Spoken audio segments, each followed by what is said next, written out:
제21장. 그 후에 이 일이 있으니라. 이스라엘 사람 나봇에게 이스라엘에 포도원이 있어 사마리아의 왕 아합의 왕궁에서 가깝던 아합이 나봇에게 말하여 이르되, 내 포도원이 내 왕궁 곁에 가까이 있으니 내게 주어 채소밭을 삼게 하라. 내가 그 대신에 그보다 더 아름다운 포도원을 내게 줄 것이요, 만일 내가 좋게 여기면 그 값을 돈으로 내게 주리라. 나봇이 아합에게 말하되, 내 조상의 유산을 왕에게 주기를 여호와께서 금하실지로다. 하니 이스라엘 사람 나봇이 아합에게 대답하여 이르기를, 내 조상의 유산을 왕께 줄 수 없다. 하므로 아합이 근심하고 답답하여 왕궁으로 돌아와 침상에 누워 얼굴을 돌리고 식사를 아니하니 그의 아내 이세벨이 그에게 나와 이르되, 왕의 마음에 무엇을 근심하여 식사를 아니하나이까? 내가 이스라엘 사람 나봇에게 말하여 이르기를, 내 포도원을 내게 주되 돈으로 바꾸거나 만일 내가 좋아하면 내가 그 대신에 포도원을 내게 주리라 한즉, 그가 대답하기를, 내가 내 포도원을 내게 주지 아니하겠노라 하기 때문이로다. 왕이 지금 이스라엘 나라를 다스리시나이까? 일어나 식사를 하시고 마음을 즐겁게 하소서. 내가 이스라엘 사람 나봇의 포도원을 왕께 드리리이다. 하고 아합의 이름으로 편지들을 쓰고 그 인을 치고 봉하여 그의 성읍에서 나봇과 함께 사는 장로와 귀족들에게 보내니 그 편지 사연에 이르기를, 금식을 선포하고 나봇을 백성 가운데 높이 앉힌 후에 불량자 두 사람을 그의 앞에 마주 앉히고 그에게 대하여 증거하기를, 내가 하나님과 왕을 저주하였다 하게 하고 곧 그를 끌고 나가서 돌로 쳐 죽이라. 그의 성읍 사람 곧 그의 성읍에 사는 장로와 귀족들이 이세벨의 지시 곧 그가 자기들에게 보낸 편지에 쓴 대로 하여 금식을 선포하고 나봇을 백성 가운데 높이 앉히매, 때에 불량자 두 사람이 들어와 그의 앞에 앉고 백성 앞에서 나봇에게 대하여 증언을 하여 이르기를, 나봇이 하나님과 왕을 저주하였다. 하매 무리가 그를 성읍 밖으로 끌고 나가서 돌로 쳐 죽이고 이세벨에게 통보하기를, 나봇이 돌에 맞아 죽었나이다. 이세벨이 나봇이 돌에 맞아 죽었다 함을 듣고 이세벨이 아합에게 이르되, 일어나 그 이스라엘 사람 나봇이 돈으로 바꿔주기를 싫어하던 나봇의 포도원을 차지하소서. 나봇이 살아있지 아니하고 죽었나이다.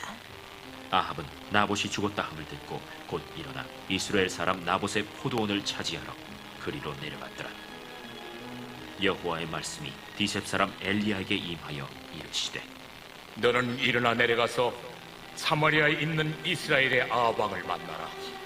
그가 나봇의 포도원을 차지하러 그리로 내려갔나니 너는 그에게 말하여 이르기를, 여호와의 말씀이 내가 죽이고 또 빼앗았느냐고 하셨다 하고, 또 그에게 이르기를, 여호와의 말씀이 개들이 나봇의 피를 핥은 곳에서 개들이 내 피 곧 내 몸의 피도 핥으리라 하였다 하라. 아합이 엘리야에게 이르되, 내 대적자여, 내가 나를 찾았느냐? 내가 찾았노라. 내가 내 자신을 팔아 여호와 보시기에 악을 행하였으므로 여호와의 말씀이, 내가 재앙을 내게 내려 너를 쓸어버리되 내게 속한 남자는 이스라엘 가운데 매인자나 노인자를 다 멸할 것이요, 또 네 집이 느바세 아들 여로보암의 집처럼 되게 하고 아이야의 아들 바사의 집처럼 되게 하리니, 이는 내가 나를 노하게 하고 이스라엘이 범죄하게 한 까닭이니라 하셨고, 이세벨에게 대하여도 여호와께서 말씀하여 이르시되, 개들이 이스라엘 성읍 곁에서 이세벨을 먹을지라. 아합에게 속한 자로서 성읍에서 죽은 자는 개들이 먹고 들에서 죽은 자는 공중의 새가 먹으리라고 하셨느니라. 예로부터 아합과 같이 그 자신을 팔아 여호와 앞에서 악을 행한 자가 없음은 그를 그의 아내 이세벨이 충동하였습니다. 그가 여호와께서 이스라엘 자손 앞에서 쫓아내신 아모리 사람의 모든 행함같이 우상에게 복종하여 심히 가증하게 행하였더라. 아합이 이 모든 말씀을 들을 때 그의 옷을 찢고 굵은 배로 몸을 돌고 금식하고 굵은 배에 누우며 또 풀이 죽어 다니더라. 여호와의 말씀이 디셉 사람 엘리야에게 임하여 이르시되 아합이 내 앞에서 겸비함을 네가 보느냐? 그가 내 앞에서 겸비함으로 내가 재앙을 저희 시대에는 내리지 아니하고 그 아들의 시대에야 그의 집에 재앙을 내리리라 하셨더라. 사도신경으로 우리의 신앙을 고백하겠습니다. 나는 전능하신 아버지 하나님 천지의 창조주를 믿습니다. 나는 그의 유일하신 아들 우리 주 예수 그리스도를 믿습니다. 그는 성령으로 잉태되어 동정녀 마리아에게서 나시고 본디오 빌라도에게 고난을 받아 십자가에 못 박혀 죽으시고 장사된 지 사흘 만에 죽은 자 가운데서 다시 살아나셨으며 하늘에 오르시어 전능하신 아버지 하나님 우편에 앉아 계시다가 거기로부터 살아있는 자와 죽은 자를 심판하러 오십니다. 나는 성령을 믿으며 거룩한 공교회와 성도의 교제와 죄를 용서받는 것과 몸의 부활과 영생을 믿습니다. 아멘. 찬송가 449장 찬송가 449장 예수 따라가며 함께 찬송하도록 하시겠습니다. 찬송가 449장입니다. 예수 따라가며 복음 순종하며 우리 행할 길 완하겠네. 주를 의지하며 순종하는 자를 주가 늘 함께 하시리라. 의지하고 순종하는 길은 예수 안에 즐겁고 복된 길이로다. 해를 당하거나 우리 고생할 때 주가 위로해 주시겠네. 주를 의지하며 순종하는 자를 주가 안위해 주시리라. 의지하고 순종하는 길은 예수 안에 즐겁고 복된 길이로다. 남의 짐을 지고 슬픔 위로하면 주가 상급을 주시겠네. 주를 의지하며 순종하는 자를 항상 복 내려 주시리라. 의지하고 순종하는 길은 예수 안에 즐겁고 복된 길이로다. 우리 받은 것을 주께 다 드리면 우리 기쁨이 넘치겠네. 주를 의지하며 순종하는 자를 은혜 풍성케 하시리라. 의지하고 순종하는 길은 예수 안에 즐겁고 복된 길이로다.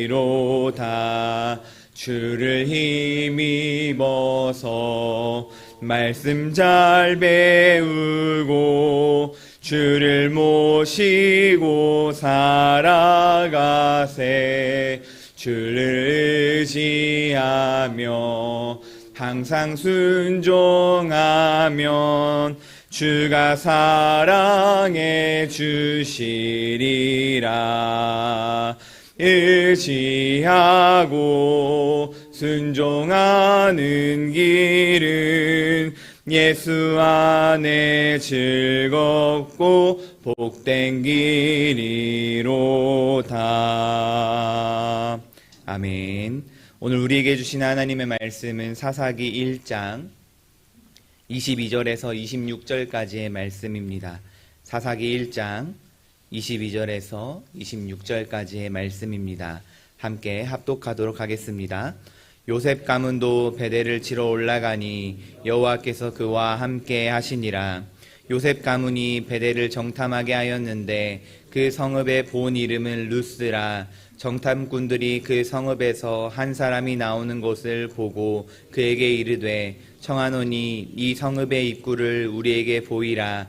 그리하면 우리가 내게 선대하리라 하매 그 사람이 성읍의 입구를 가리킨지라. 이에 그들이 칼날로 그 성읍을 쳤으되 오직 그 사람과 그의 가족을 놓아 보내매 그 사람이 햇사람들의 땅에 가서 성읍을 건축하고 그곳의 이름을 루스라 하였더니 오늘까지 그곳의 이름이 되니라. 아멘. 예물 봉헌하시겠습니다. 감사헌금 양은영 권사님, 1000번째 예물 황희돔 지사님, 이승길 지사님, 무명으로 2분 드리셨습니다. 1000번째 예물 김봉재, 박연희, 김서율, 유준경, 유용선, 김혜자, 유혜림, 김유신, 오성경, 김준성, 김준우, 장진용, 김정옥, 장규식, 장진혁 성도님 드리셨습니다. 기도하시겠습니다. 사랑과 은혜가 풍성하신 하나님 아버지, 오늘도 우리에게 새 생명을 허락하여 주셔서 이른 아침 단잠을 깨게 하시고 또한 하루의 첫 시간을 구별하여 주님 앞에 드리게 하여 주시니 감사합니다. 주님 앞에 우리의 첫 시작과 우리의 하루를 구별하여 드리오니 우리의 삶과 예배를 기쁘게 받아주옵소서. 주님께 나아올 때에 예물 드린 손길들이 있습니다. 그 예물에 담긴 기도의 제목들마다 주님 아시오니 하나님의 때에 선하게 응답받는 놀라운 은혜가 있게 하여 주시옵소서. 모든 것의 주인이 하나님이심을 날마다 우리의 삶 가운데 고백하게 하여 주시고 주님께로부터 온 것, 주님께 기쁨으로 돌려드리는 풍성한 은혜가 있게 하여 주옵소서. 주님, 우리 가운데 주님 말씀하여 주시기를 원합니다. 우리의 마음밭이 주님 옥토밭과 같이 좋은 밭 되어지기를 원합니다. 하나님의 말씀이 심겨지고 또한 그 말씀을 통하여 삶을 변화시키고 삶 가운데 하나님의 자녀로 승리할 수 있는 그런 믿음의 삶 살아갈 수 있기를 원합니다. 우리를 붙들어 주셔서 날마다 말씀에 사로잡히는 인생 되어지게 하여 주시고 그 말씀을 살아내는 자 되게 하여 주시고 하나님의 기쁨이 되는 삶 살아갈 수 있도록 인도하여 주옵소서.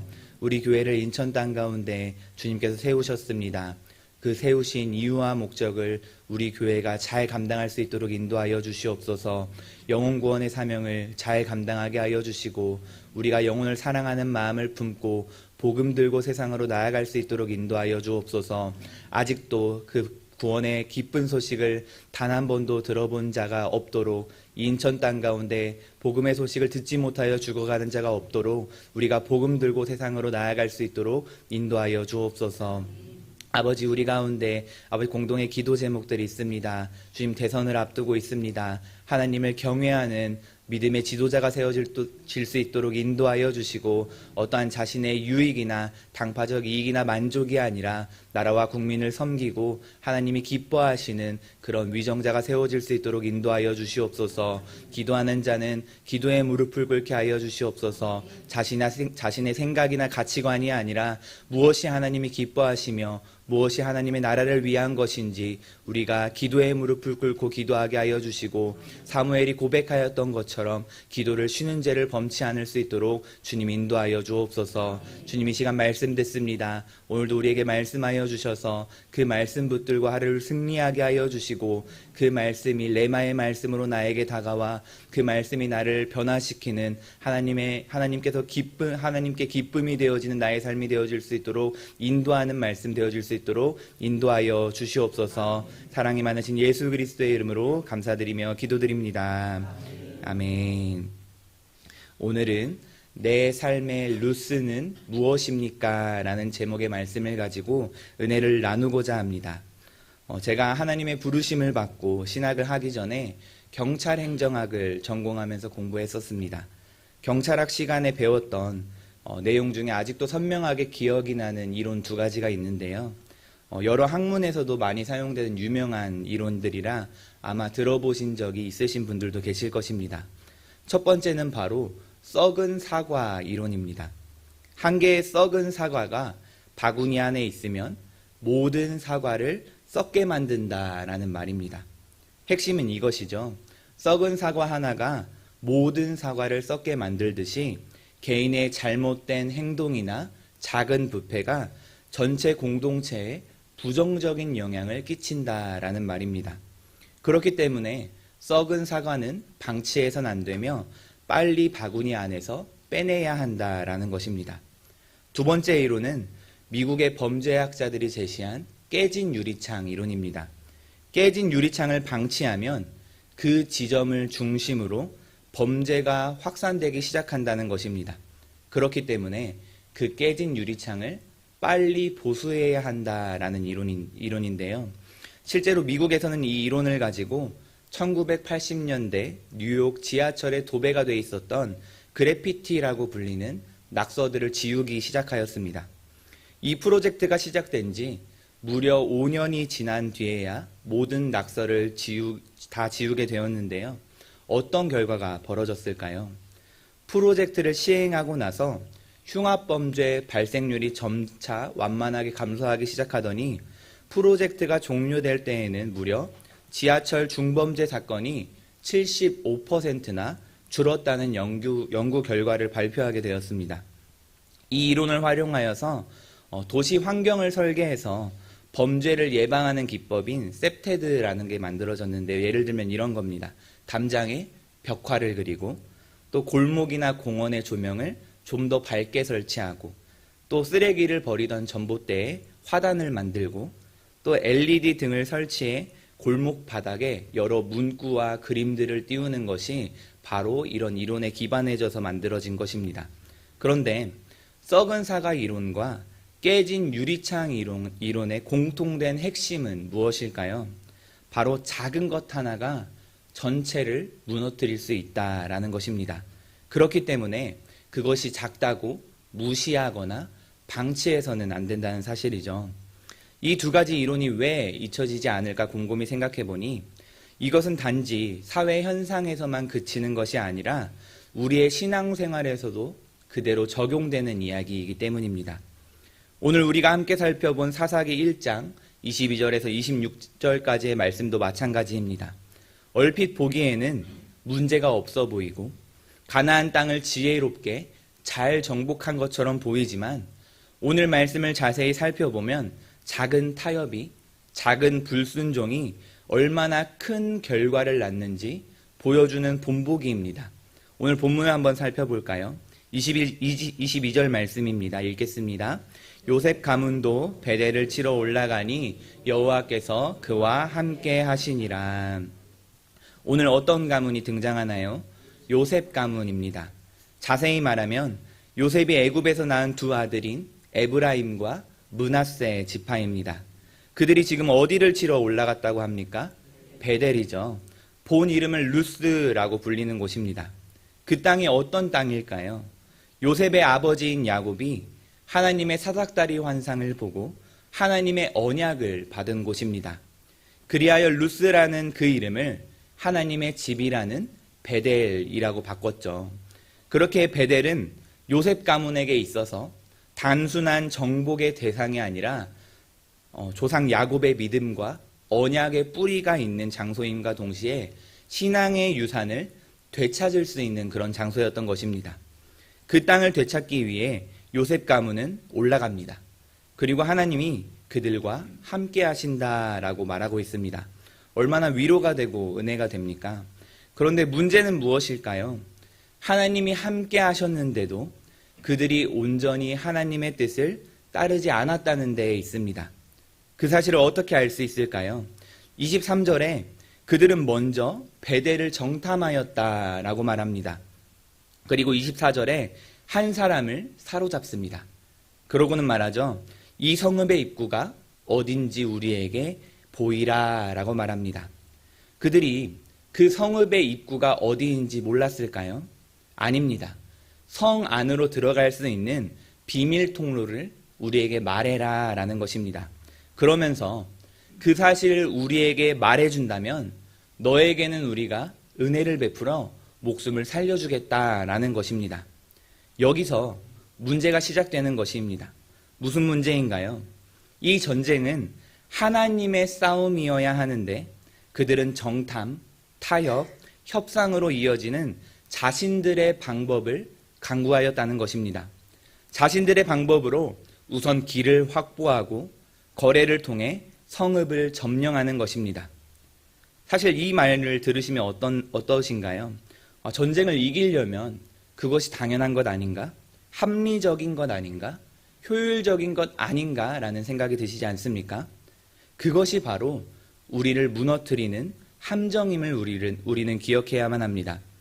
사실 정탐은 여호수아 시대에도 사용된 전략이었습니다. 이스라엘 백성들이 가나안 땅을 정탐하고 여리고성을 정탐했던 것 우리는 기억하지 않습니까? 그 가운데 벌어졌던 기생 라합의 이야기가 오늘 베델을 정복하며 루스의 한 가정을 살려주는 모습이 그와 겹쳐 보이지 않습니까? 그렇기 때문에 우리는 더 오해에 빠지기가 쉽습니다. 그러나 분명한 것은 그때 행해졌던 정탐은 하나님의 명확한 명령과 인도하심 가운데 행해진 정탐이었다라는 사실입니다. 여리고성을 함락시킬 수 있었던 이유가 어디에 있었을까요? 뛰어난 전술과 병력에 있었습니까? 아니죠. 그저 하나님의 말씀에 온전히 순종함으로 성 주위를 돌 때에 공성을 할 수 있는 능력이 없었던 이스라엘에게 하나님께서 그 견고한 성 여리고를 함락시키게 해주셨던 것입니다. 앞선 유다의 싸움도 마찬가지 아닙니까? 그들의 싸움을 묘사할 때 이렇다 할 전략이 서술되지 않습니다. 왜일까요? 모든 전쟁은 하나님께 속하였기 때문입니다. 이스라엘 백성들이 할 것은 가라 명하시면 가고 오직 순종하여 가면 되는 것이었습니다. 순종하여 나아갈 때 하나님께서는 그들의 손에 승리를 넘겨주시기 때문입니다. 마찬가지입니다. 그렇다면 요셉 가문이 베델을 정탐하기 위해서 정복하기 위해서 해야 할 것은 무엇이냐면 하나님의 방법을 구하는 것이고 하나님의 말씀에 순종하는 것입니다. 이스라엘에 하실 하나님의 명령이 무엇이었을까요? 가나안을 정복해서 그들과 사이좋게 어울려 지내라는 명령이었습니까? 아닙니다. 그들을 진멸하라라고 말씀하셨습니다. 우리 신명기 7장 2절 말씀을 한번 화면을 보면서 함께 읽어보겠습니다. 읽겠습니다. 내 하나님 여호와께서 그들을 내게 넘겨 내게 치게 하시리니 그때 너는 그들을 진멸할 것이라. 그들과 어떤 언약도 하지 말 것이요 그들을 불쌍히 여기지도 말 것이며. 아멘. 이스라엘에게 하신 하나님의 명령이 무엇입니까? 가나안을 정복하고 진멸하라라는 것이었습니다. 그런데 지금 요셉 가문은 어떻게 하고 있나요? 오늘 본문 25절을 보면 우리는 알 수 있지 않습니까? 그들을 진멸하지 않습니다. 전략적인 이유와 인간적인 판단으로 한 사람을 붙잡고 정보를 얻는 대가로 그의 생명을 보장해 줍니다. 하나님의 자비인 헷세드를 사용하며 그들을 선대한다라고 말합니다. 그리고 그의 가족을 놓아 보내주었다라고 말합니다. 그 결과 어떤 일이 벌어지나요? 오늘 본문 26절을 한번 다 같이 읽어볼까요? 읽겠습니다. 그 사람이 헷사람들의 땅에 가서 성읍을 건축하고 그것의 이름을 루스라 하였더니 오늘까지 그곳의 이름이 되니라. 루스라고 불리던 베델을 정복하였지만 또 다른 루스가 생겨나게 된 것입니다. 이스라엘의 미래에 영적 함정이 될 진멸되어야 할 가나안 문화와 이방 신앙이 그대로 보존되게 된 것입니다. 그리고 훗날 이 베델은 북이스라엘의 우상 숭배와 영적 타락의 중심지가 되어버리고 맙니다. 사랑하는 성도 여러분, 우리의 삶 가운데, 우리의 신앙 가운데 효율적인 거 좋습니다. 합리적인 거 좋죠. 전략적 선택도 필요합니다. 그런데 그것이 하나님의 관점에서도 좋은 것이냐라는 질문을 우리는 던져야만 합니다. 요셉 가문의 선대를 하나님께서 기뻐하셨을까요? 하나님의 관점에서 볼 때 요셉 가문의 순종은 완전한 순종이 아니라 조건부 순종이었고 부분적 순종이었습니다. 결국 그것은 무엇입니까? 불순종인 것입니다. 왜일까요?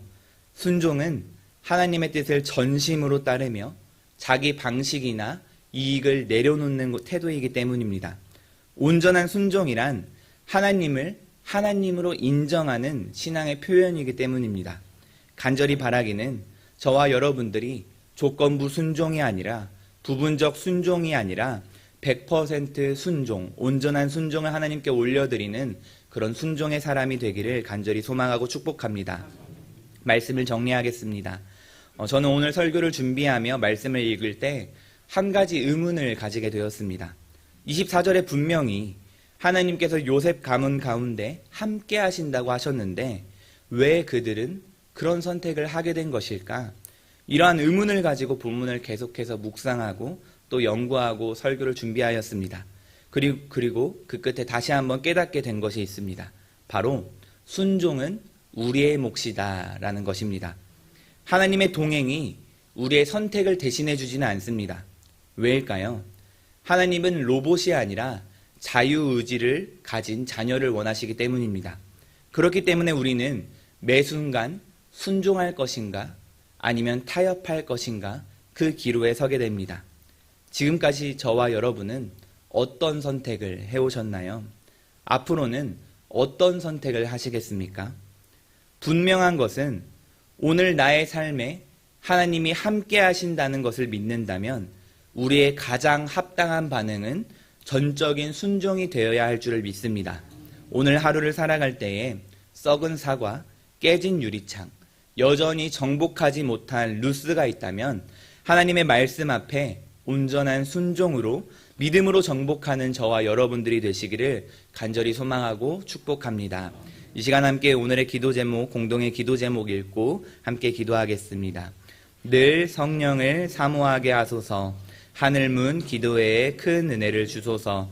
이러한 공동의 기도의 제목과 각자 가지고 나오신 기도 제목들, 또한 담임 목사님의 사역과 가정을 위하여 오늘 들은 말씀인 나에게 있는 루스, 정복하지 못한 루스가 무엇이 있는지 하나님께 온전한 순종을 드리기를 원하며 결단하며 함께 주여 3번 외치신 후에 합시하여 기도하도록 하겠습니다. 기도하시겠습니다. 주여, 주여, 주여. 사랑과 은혜가 풍성